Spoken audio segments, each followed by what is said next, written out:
This episode of the Y-Files is brought to you by Delete Me. On the night of February 20th, 1954, the President of the United States vanished during his Palm Springs vacation. Dwight D. Eisenhower wasn't in his hotel room. He wasn't on the golf course. The Secret Service searched everywhere. He was just gone. The Associated Press reported President Eisenhower died tonight of a heart attack in Palm Springs. An emergency press conference was called. The president was alive and well. He chipped a tooth and was rushed to a local dentist. The story seemed believable enough, but reporters started asking questions. They couldn't find the dentist or his office, and no record of the visit. That's because the story was a lie. Eisenhower wasn't at the dentist. He was at Edwards Air Force Base for the most classified meeting in American history.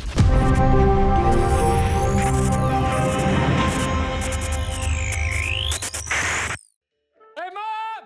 The meatloaf! Yeah, human. We got a problem. A big, hairy problem. That's something I never want to hear. Yeah, well, I started a business. Beaver and Hump Investigations, private investigators. Discreet, efficient, unlicensed. Business was booming. First week, I busted a guy faking a broken hump to collect on his disability claim. Rookie mistake. His other hump didn't even match. Please tell me that wasn't your biggest case. I'm not finished. Then I tracked the runaway beaver all the way to a dive bar in Reno. That one got messy. But still, another win for the good guys, eh? I feel like just listening to this could put me on a watch list. Oh, it's fine. But to keep the cases rolling in, I signed up for every PI directory I could find. Now my phone won't stop ringing. Well, that doesn't sound like a bad problem. Well, it is when it's weird clients, telemarketers, and rival PIs telling me to get my beaver out of their territory. It sounds like your information is being sold online to data brokers. You need Delete Me. Oh, did you just tail me into today's sponsor? Yep. Your personal data is constantly being sold online by data brokers, allowing anyone to purchase your private details, putting you at risk of stalking, harassment, or identity theft. That's where Delete Me can help. Delete Me is a hands-free subscription service that removes your personal information from hundreds of data broker websites. Their team of privacy experts works year-round to keep your data private. Delete Me gets to work immediately. In just 7 days, you'll see a detailed privacy report showing what personal information they found and removed, including your phone number, address, and other private details. And their monitoring system ensures that your data is removed, repeating removals as needed. With Delete Me, you're in control. You can make custom removal requests to tailor your privacy protection. I've seen how unsettling it feels when strangers know way too much about you. It started with a couple of creepy calls. Then one of them even mentioned my address. That's when I realized just how much of my information was out there. But once I signed up with Delete Me, they found it all, removed it quickly, and showed me exactly what they took down. It was a huge relief. Get 20% off Delete Me consumer plans when you go to joindeleteme.com/the-Y-Files and use promo code the-Y-Files at checkout, or scan the QR code on the screen.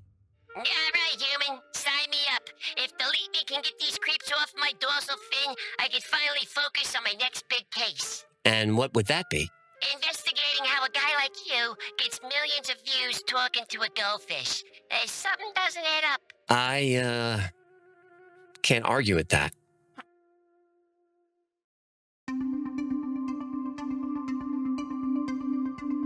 The president had vanished for an entire evening. The Associated Press panicked and reported his death before retracting it a few minutes later. The White House said he'd chipped a tooth and needed emergency dental work. But Eisenhower wasn't at the dentist. He was at Edwards Air Force Base for a secret meeting. The base was on complete lockdown. Armed soldiers patrolled the perimeter with no name tape on their uniforms, no rank, no insignia. Anonymous guards protecting the most classified meeting in history. Inside a secure hangar, Eisenhower waited with a small group, high-ranking generals, top scientists. This group would later get a code name, Majestic 12. Just after midnight, 2 lights appeared in the sky. As they got closer, you could see their shapes. These weren't planes. They weren't helicopters. They were circular, made of a metal that looked like polished silver, perfectly smooth, no seams, no rivets, no doors or windows. They hovered for a moment and then settled onto the tarmac without making a sound. Then, the doors opened. White light spilled out. The air around the craft shimmered with waves that looked like heat distortion, but the temperature actually dropped. Everyone in the hangar felt it. Ramps extended from the vessels. The men watching were nervous, though they tried to hide it. Still, they could hear their own heartbeats. They were breathing fast. Then they saw movement in the light. Beings emerged. They looked almost human, but weren't. Tall and thin with pale skin and long blonde hair. They wore simple one-piece silver suits. The military gave them a name, the Nordics. The Nordics didn't speak, but everyone could hear them, not through their ears, through their minds. Telepathic communication felt overwhelming at first. The human mind isn't used to it. It took a few seconds for the men to adjust, but they did. The Nordics came to make an offer. They would provide technology beyond human imagination, unlimited clean energy, the end of disease. The human lifespan would exceed 300 years. They would guide humanity into a golden age without poverty, war, or suffering. But they wanted something in exchange. To the Nordics, it was a small price for turning Earth into a paradise. All they wanted was all nuclear weapons dismantled. The Nordics said humanity was like a child playing with a loaded gun.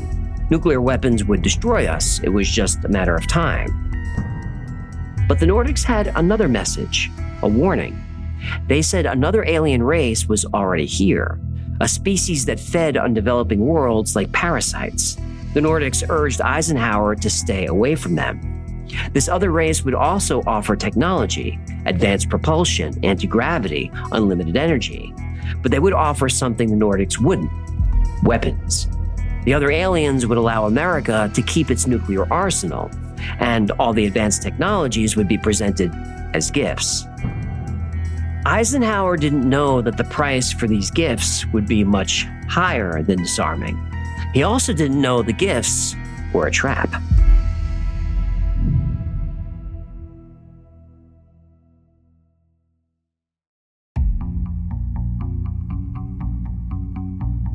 Two months later, a letter surfaced that proved the meeting wasn't entirely secret. Gerald Light, a writer and researcher, wrote about what he saw at Edwards Air Force Base. Extreme security measures were in place. We were finally allowed to enter the restricted section after about 6 hours, in which we were checked on every possible item, event, incident, and aspect of our personal and public life. When they were finally allowed inside, what they saw was beyond anything they could have imagined. During my 2 days visit, I saw 5 separate and distinct types of aircraft being studied and handled by our Air Force officials, with the assistance and permission of the Etherians. The Etherians were apparently one of many alien races working alongside the US military, but not everyone was taking this revelation well. I have never seen so many human beings in a state of complete collapse and confusion, as they realized that their own world had ended with such finality. The reality of the other plane aeroforms is now removed from the realms of speculation and made a rather painful part of the consciousness of every responsible scientific and political group.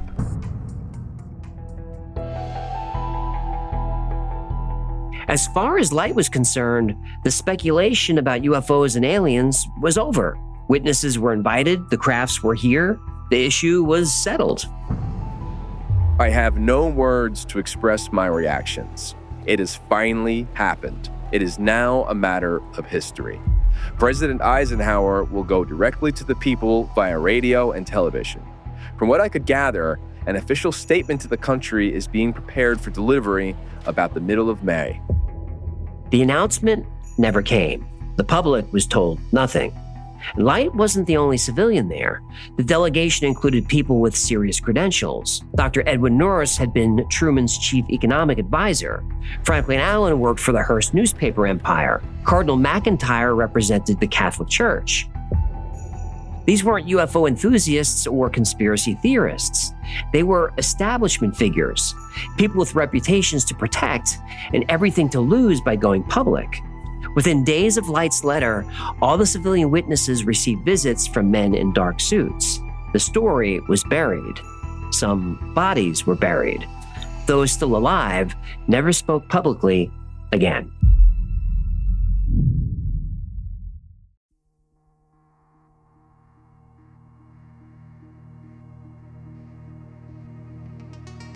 The second alien race arrived just as the Nordics predicted. Their craft was different. Not silver or shimmering, dull gray metal that absorbed light like a stealth aircraft. Where the Nordic vessels looked peaceful, this new craft was menacing. It looked powerful. The witnesses understood immediately. This ship was built for war. No ramp extended, no beings emerged, but like the Nordics, the men could hear voices in their minds. Where the Nordics were warm and engaging, these new voices were cold and clinical. This wasn't a visit, this was a transaction. A voice invited Eisenhower and his team aboard. The men glanced at each other. The voice repeated the invitation. This time it sounded more like a command. Inside, the first thing they noticed was the disorienting silence. Sounds were absorbed like in a vacuum. And there was a pulsating hum. You couldn't hear it, but you can feel it reverberating throughout your body. The air was thin and cold. There was the smell of ozone and copper. There was also a faint smell of something organic, algae maybe, or moss. Like the exterior, the interior was seamless. No bolts or rivets, no panel seams. The floors, walls, and ceiling were made of the same silvery gray material. The room was well lit, but it felt wrong. There were no visible bulbs or fixtures. The light was just there. Occasionally, the walls rippled and shifted as if responding to something. This didn't feel like a machine, it felt alive. A voice directed them to a central chamber where they waited in uncomfortable silence. Then they appeared. Small beings, about 4 feet tall with gray skin, huge bald heads and enormous black eyes. Thin limbs, long fingers, no visible mouths. They moved mechanically, robotically. The beings didn't have a name then, but we now know them as the Greys. They'd been watching Earth for a long time. They knew about the Cold War, the nuclear arms race, how close humanity was to destroying itself. They knew about the Nordics' offer. They agreed with the Nordics on one thing: humans were headed for extinction. Like the Nordics, the Greys also had an offer. The Nordics offered a path to world peace, the end of war, starvation, poverty, free energy for all, a great leap forward for all humanity. The Greys had a different approach. They wouldn't save all of humanity, only a select few. Greys had technology that would put America a century ahead of any other nation. Particle beam weapons, zero-point energy, advanced metallurgy, stealth technology, anti-gravity propulsion. America wouldn't just win the Cold War, it would dominate Earth for generations. And all they wanted in exchange was access, permission to operate on Earth in secret, underground bases, hidden facilities, and they wanted access to the human population for biological study. Just a few people. The abductions would be harmless. People would be taken aboard a ship while they were asleep. The experiments would be painless. When the subjects were returned, they'd have no memory of the abduction. And for transparency, the United States government would be provided with a full list of every abductee. All eyes were on the president, the generals, the scientists, the cardinal, and the Greys, waiting. Eisenhower had to choose the Nordics' path to peace or the Greys' promise of power.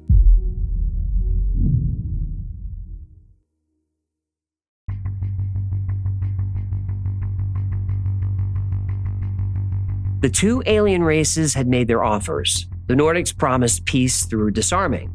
The Greys promised power through technology. For Eisenhower, the choice was clear. He chose power.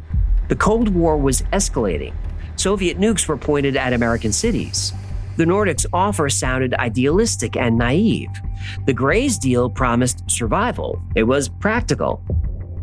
The decision was made in that gray chamber. No ceremony, no handshakes, no documents to sign. The agreement was sealed telepathically, mind to mind.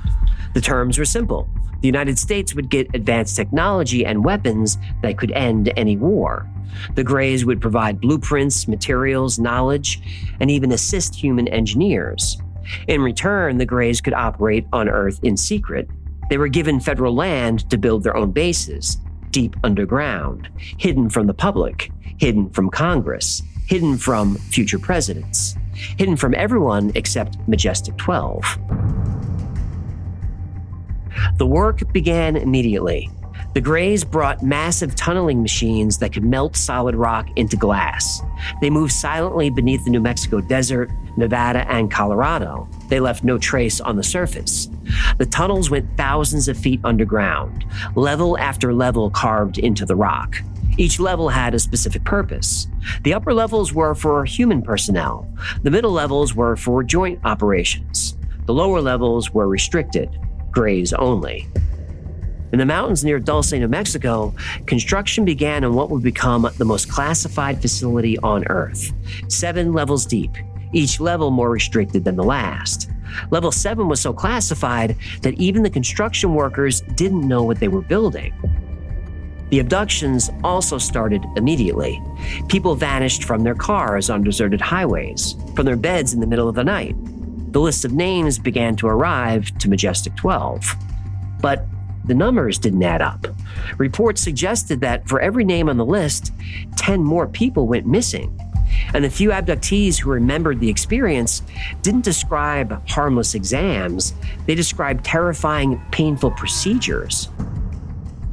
The Greys had lied, but Majestic 12 had no way to stop them without revealing the entire program. But there were witnesses who had no interest in money or power, and they decided to expose the truth.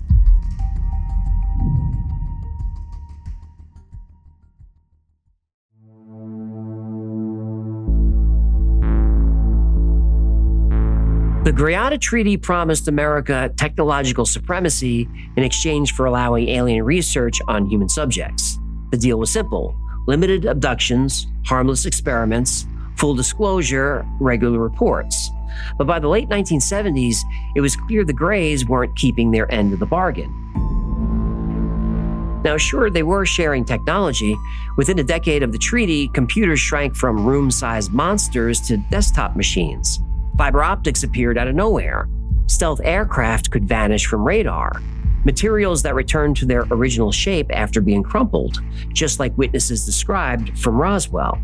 The transistor, microchips, anti-gravity research, night vision, all of it accelerating at an impossible pace. But the most disturbing part wasn't what we gained, it was what we lost. Because while American technology leaped forward, American citizens were disappearing. Phil Snyder wasn't a conspiracy theorist. He was a geologist and structural engineer with security clearance. Phil Snyder built secret underground bases for the government. He knew where the bodies were buried because he helped bury them. In 1979, Snyder was at Dulce, New Mexico, helping drill thousands of feet below the surface. His team knew they were building a joint human-alien facility. They were told the Greys were peaceful partners. That was a lie. During the drilling, they broke through into something that wasn't on the blueprints, a massive cavern, already occupied. It was a gray nesting area, filled with thousands of beings in incubation tanks, and there were human parts floating in those tanks. Snyder saw men, women, and children, mostly in pieces. The Greys weren't studying humanity, they were harvesting it. A firefight erupted, guns against alien energy weapons, not exactly a fair fight. Snyder, armed with a pistol, killed 2 of the aliens. Then he was hit by a blast that burned off the fingers on his left hand and tore a hole in his chest.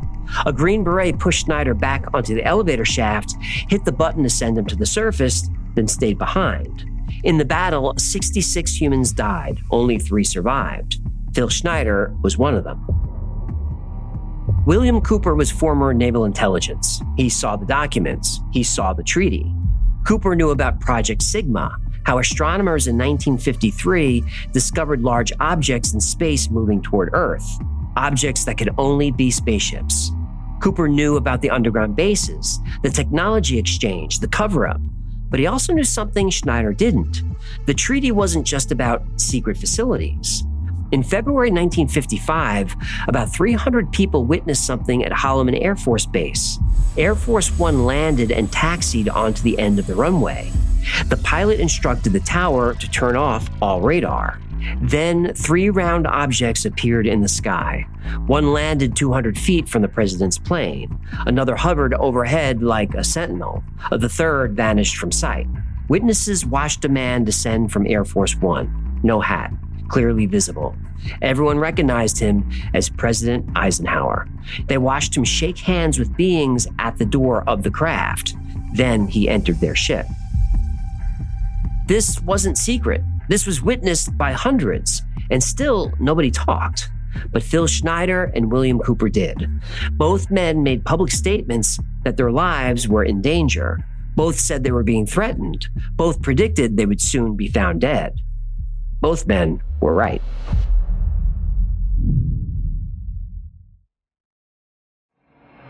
A secret treaty with aliens, underground bases, a war for the future of humanity. 2 whistleblowers dead for trying to expose the truth. The Greada Treaty is one of the most elaborate conspiracy theories of the last century. But is it true? The official story of Eisenhower's disappearance on February 20th, 1954 is still a dental visit. The White House released the dentist's name, Dr. Francis A. Purcell. Records show he was a real dentist in Palm Springs. But the story has problems. The Eisenhower Library has extensive records of the president's health, every appointment, every procedure, but there's no record of any dental work in February 1954. None. The primary sources for the Greada Treaty are whistleblowers, William Cooper and Phil Snyder. Cooper was former naval intelligence with access to classified files. He made some bold public predictions. On June 28, 2001, on his radio show, Cooper said there would be a major terrorist attack on U.S. soil. He said this would be a false flag operation and Osama bin Laden would be blamed. Now, at this time, very few people ever heard the name Osama bin Laden. But 6 weeks later, on September 11th, the United States was attacked. After the attacks, Cooper said on the air that he expected to be killed. Not arrested, killed. A few weeks later, he was killed in a shootout with police. They were trying to serve him with a warrant for tax evasion. Phil Snyder showed photos and material samples he claimed were alien alloys. I have different artifacts explaining some of them are alien metals that have been produced. Here's a crystalline example. It's in the scalenohedral crystalline form. We got this from the large grays technology. He also believed his life was in danger. In 1995, during a lecture, he said, "If I ever commit suicide, I didn't. I was murdered." A few months later, Snyder was found dead in his apartment, strangled with a surgical tube. Official cause of death? Suicide. There's a link below to the full story of Phil Snyder and Dulce Base. It's a wild one. Now, despite these very strange deaths, there's no physical proof of the Greada Treaty. But the story doesn't come from nowhere. The 1950s saw a massive worldwide wave of UFO sightings. Many were witnessed by credible military personnel. And after World War II, technology advanced quickly, maybe too quickly. Computers, particle physics, wireless communication, integrated circuits, fiber optics, stealth technology, anti-gravity research. I have an episode coming up about the acceleration in technology that began in 1947, the year of the Roswell crash. The discoveries were coming fast and they were a little too convenient. Gerald Light really wrote a letter in 1954 claiming he witnessed the alien meeting.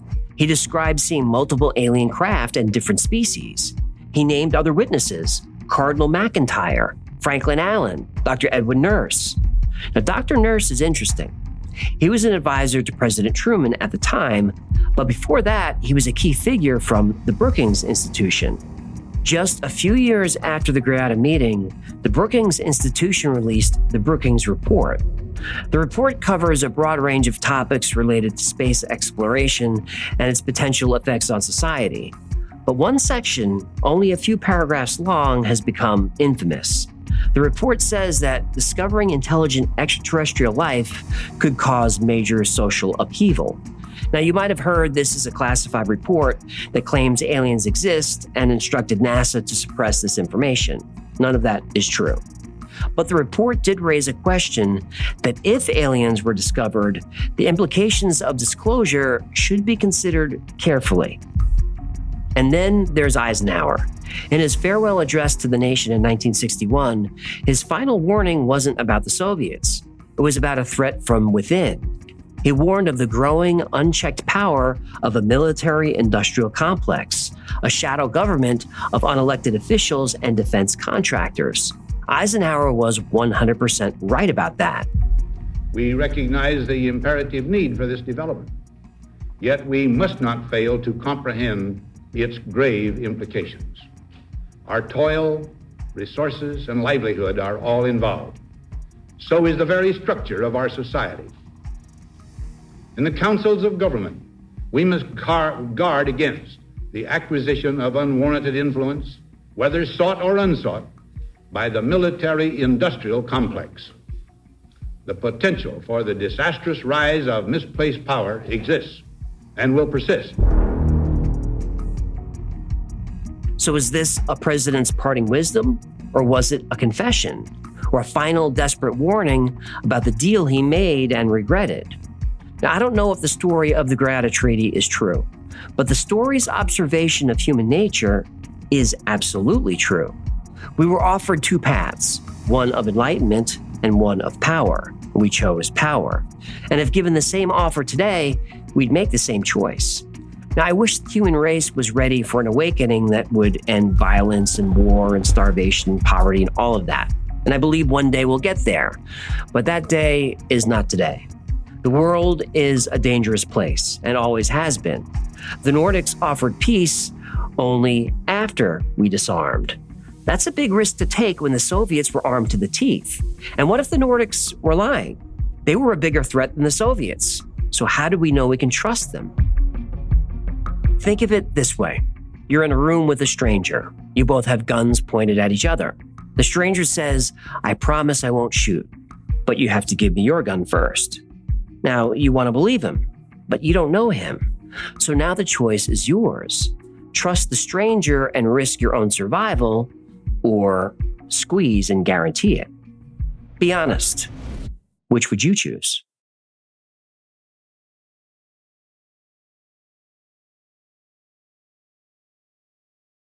Thanks for listening or watching the Y-Files Stripped, where I try to get right to the point, right to the story, then right to the truth. But if you want me to expand this into a longer episode with the fish, let me know. And like most topics we cover in the Y-Files, today's was recommended by you. So if there's a story you'd like to see or learn more about, go to yfiles.com/tips. And if you're watching on YouTube or another video platform, remember the Y-Files is also a podcast. In fact, stripped episodes are designed to be podcasts where we try to use as much sound and music as we can to immerse you in the story. But if you're listening on a podcast platform, keep in mind there is a video version that contains some images we talked about and other fun visuals. You're not missing any of the story, but the video is there if you'd like to see more. Now, if you need more Y-Files in your life, check out our Discord. There are thousands of people on there 24/7, and they're into the same weird stuff we are. It's a great community, really supportive, a lot of fun, and it's free to join. Special thanks to our patrons who make the Y-Files possible. Every episode, every podcast, every live stream, everything I do is dedicated to our Patreon members. I could not do this without your support. Now, if you'd like to support the channel and join our incredible community, consider becoming a member on Patreon. For as little as $3 a month, you get access to perks like videos and podcasts early with no commercials, access to merch only available to members, plus you get 2 private live streams every week just for you. The whole Y-Files team is on the stream. You can turn your camera on, jump up on stage, ask a question, talk about anything you like. I think it's the best perk there is. Another great way to support the channel is grab something from the Wi-Fi store. And I do everything I can to keep the prices as low as possible. There's no $30 t-shirts on there, no nonsense like that. Plus, if you become a member on YouTube for $3, you get 10% off everything on the Wi-Fi store forever. You get a new code every month. So if you're going to spend $40 on t-shirts, join, become a member, it pays for itself. And if you want to cancel after 1 month just to get the coupon code, that's totally fine. The YouTube membership is meant to save you money, not make me money. In fact, every dollar from YouTube memberships goes to my great team. Those are the plugs. I hope you had fun, and I hope you know that me and everyone at the Y-Files is working really hard for you. So until next time, be safe, be kind, and know that you are appreciated.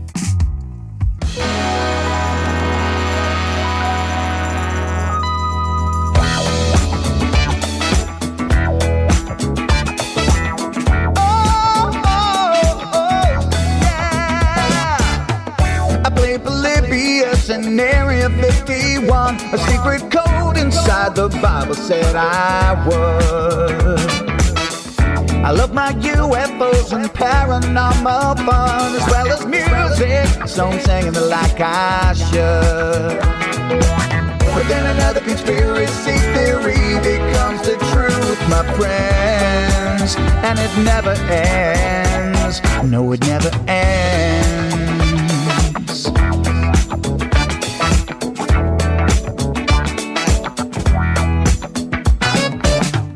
I feel the crap cat and got stuck inside Mel's hole with MK Ultra, being only too aware. Did Stanley Kubrick fake the moon landing alone on a film set, or were the shadow people there? The Roswell aliens just fought the smiling man, I'm told, and his name was Cold. And I can't believe I'm dancing with the fishes. Headfish on Thursday nights, Wednesday J2, and the Wi-Fi's happening all through the night. All I ever wanted was to just hear the truth, so the Wi-Fi's on repeat all through the night.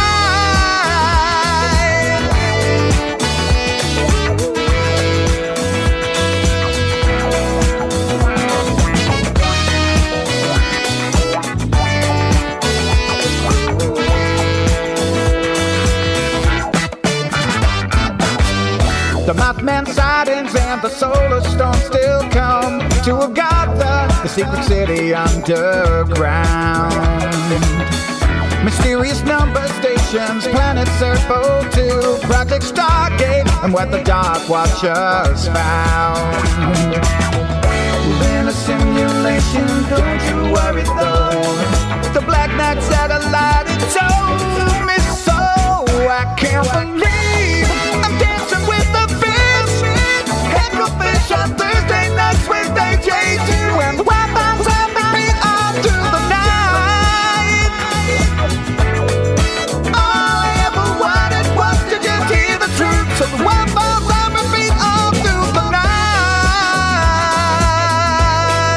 Headfish on Thursday nights, Wednesday J2, and the Wi-Fi's on repeat all through the night.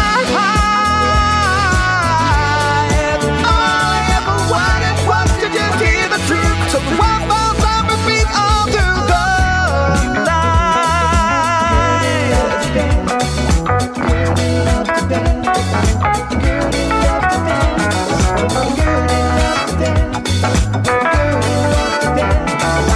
Gertie loves to dance.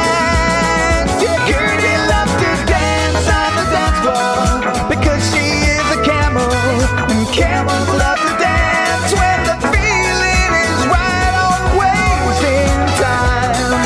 Gertie loves to dance. Gertie loves to dance.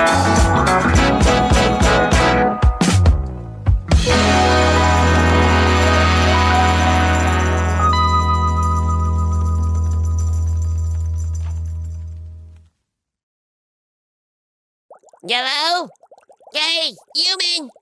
I don't like this format.